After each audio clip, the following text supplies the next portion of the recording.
Welcome to Random Fun Fact. Today is 21 of October and I will be your host.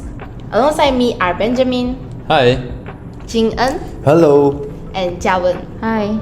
Great for you guys to be here on a sunny day at Xiamen University, Malaysia today.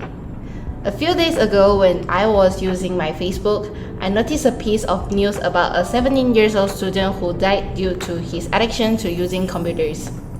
Most people will condemn it to video games and will ignore social media as the silent killer due to anger.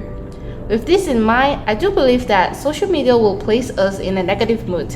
What are your comments about this? I feel like this is true.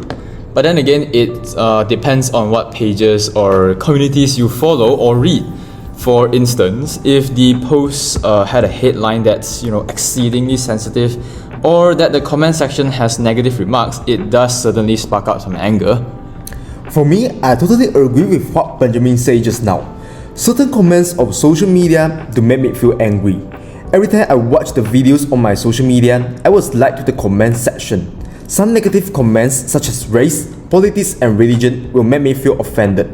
For example, there is a news about a Malaysian student found dead in a Taipei apartment because of murder, but in the comment section, there is a lot of sexism against women, believing the victim girl is at fault and should not act alone instead of the perpetrator.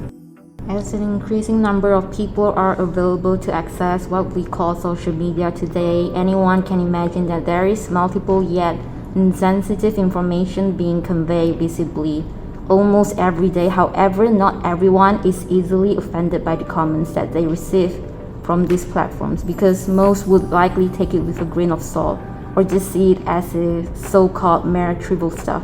On the other hand, some harshful judgment which can be found on the comment sections may cause nuisances to some people, such as criticizing a particular user harshly without initial proper knowledge instead of giving opinions in a much more respectful and neutral manner. From my observation point of view, China's general social media environment has more inclusive freedom and public opinion compared to Malaysia. And with the newer generation raised quite differently, allowing social media influencers to disregard most forms of impact and or mental development to their audience, especially children.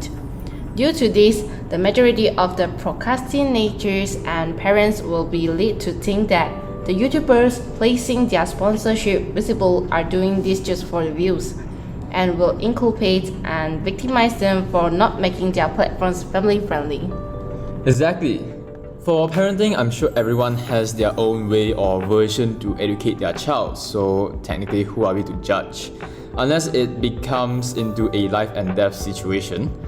There was also a heated debate I saw the other day where one of the YouTubers had a betting company as his sponsor, which allegedly made one of the fans' parents to blame it all on the YouTuber for some reason, and instead of just educating their child.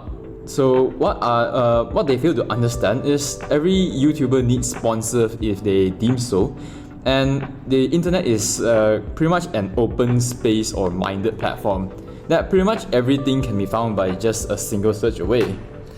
Yeah, I remember that there was a research stating that a total of 71% of social media users report encountering content that made them angry, while about 88% of them were entertained. If this number continues to increase rapidly, it may even surpass entertainment one day in the future. In other words, people's first impression of social media may change from entertaining to provoking the public.